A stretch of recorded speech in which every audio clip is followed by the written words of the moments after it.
میں تو اپنے دوستوں کو کہا کرتا ہوں کہ جب بچوں کو خرچی کے پیسے دیں تو اس وقت ہی ان کو تھوڑے سے زیادہ دیں اور ان کو کہیں کہ یہ کسی اپنے کمزور دوست کو دینا، راستے کے اندر کوئی سائل ہوا تو اس کو دینا، اور وہ بھی ان کی عزت نفس کا خیال رکھتے ہوئے۔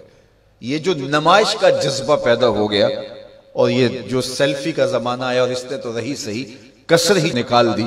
وہ کسی زمانے میں کہتے تھے نیکی کر دریا میں ڈال، اور پھر وہ زمانہ آیا کہ نیکی کر اخبار میں ڈال، اور اب نیکی کر فیس بک پہ ڈال۔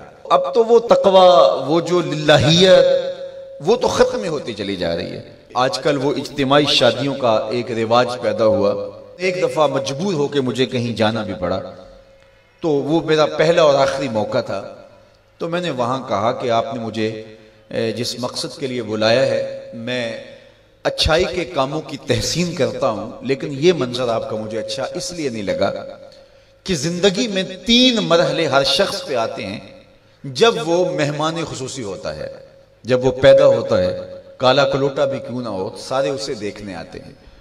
جب وہ عروسی کا جوڑا پہنتا ہے، چاہے مرد ہے چاہے عورت، تو اس وقت بھی سارے لوگوں کی نگاہ کا مرکز ہوتا ہے۔ اور تیسرا، جب سفید کفن اوڑھ کے آخری منزل کی طرف چلتا ہے تو سارا شہر کہتا ہے چلو اس کا منہ دیکھائیں۔ بلکہ اس کا یہ پروٹوکول ہے کہ امام کعبہ بھی ہو تو وہ پیچھے کھڑا ہوگا، اس کے جنازے کو آگے رکھا جائے گا۔ یہ اس کا اعزاز ہے، یہ اس کی تکریم ہے۔ وقت کا غوث بھی ہو تو وہ بھی پیچھے کھڑا ہوگا، اس کا جنازہ آگے رکھا جائے گا۔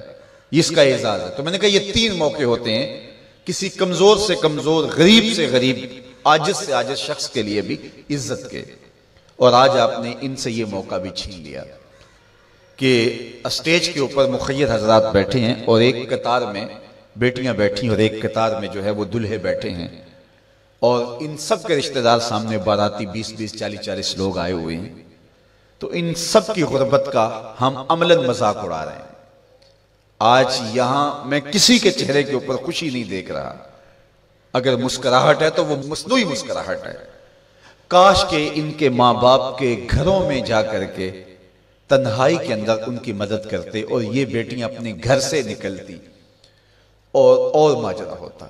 اب ان کی غربت کا گواہ آپ نے کتنے لوگوں کو بنایا، اور صرف اپنے اشتہار کے لیے۔ تو یہ مزاج پیدا کریں، عزت نفس نہ کسی کی مجروح ہونے دیں۔ سب سے قیمتی شے انسان کی عزت ہوتی ہے۔ کبھی آپ نے دیکھا ہو بارش پڑی ہو اور کیچڑ ہو اور کوئی بندہ پھسل کے گر جائے تو وہ بعد میں دیکھتا ہے کہ مجھے چوٹ آئی ہے کہ نہیں، پہلے یہ دیکھتا مجھے کسی نے دیکھا تو نہیں۔ اس کا مطلب یہ ہے اس کو اپنی جان سے عزیز اپنی عزت ہے۔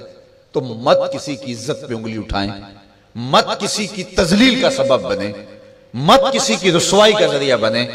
لوگوں کو عزت دیں۔ جب تک غلامی موجود رہی، حضور نے فرمایا کہ جو خود کھاتے اسے کھلاؤ، جو خود پہنتے اسے پہناؤ۔ وہ تمہارے بھائی لگتے ہیں، ان کے ساتھ حسن سلوک کرو۔ جبکہ وہ آقا کا جوتا بغیر اذن کے چھو لیتے تھے تو آقا اس پہ بھی کوڑے مارتا تھا، لیکن میرے حضور علیہ السلام معراج سے واپس پلٹتے اور کہا بلال تو کون سا نیک عمل کرتا ہے، میں نے جنت میں تیرے قدموں کی آہٹ سنی ہے۔ کیا خیال ہے ایک جملے نے دور غلامی کی ساری تھکن اتار نہیں دی ہوگی، اور غلام فرش اٹھ کے فراز عرش پہ نہیں پہنچ گیا ہوگا؟ یہ عزت دی ہے۔ علامہ اقبال علیہ رحمہ نے وہ جو ابو جہل کا کعبے کے پردے کو پکڑ کے زاروں کے تار رونا ہے اور حضور کے خلاف رب سے شکایت کرنا ہے، وہ لکھا ہے۔ تو اس میں جو شکایتیں لگاتا ہے ابو جہل کعبے کے غلاف کو پکڑ کے، تو اس میں ایک شکایت یہ لگاتا ہے کہ از محمد سینہ ما زار زار، ہمارا سینہ بڑا دکھی ہو گیا ہے، اس شخص نے تو ہمارے نظم کو خراب کر دیا ہے۔ با غلام خیش بر یکخان نشست، یہ جو دین لے کر آیا ہے اس دین کے اندر یہ سبق ہے کہ غلام اور آقا ایک دسترخوان پہ بیٹھیں گے، اور اگر غلام اور آقا ایک دسترخوان پہ بیٹھ جاتے ہیں تو پھر کہاں گیا ہمارا قریش کا سردار ہونا؟ تو یہ تو ہمارا سب سسٹم تلپٹ ہو جائے گا۔ لیکن میرے حضور یہ دین لے کر آئے تھے، انسان کی بنیادی عزت کو بحال کرنا تھا۔ اور حجۃ الوداع کے موقع پر حضور نے پاؤں تلے جس طرح کسی چیز کو روندا جاتا ہے اس طرح کچلتے ہوئے فرمایا آج کے بعد میں تفاخر ختم کرتا ہوں، کسی عربی کو اجمی پر، کسی اجمی کو عربی پر کوئی فخر نہیں ہوگا، کوئی فضیلت نہیں ہوگی، نہ کالے کو گورے پر اور نہ گورے کو کالے پر۔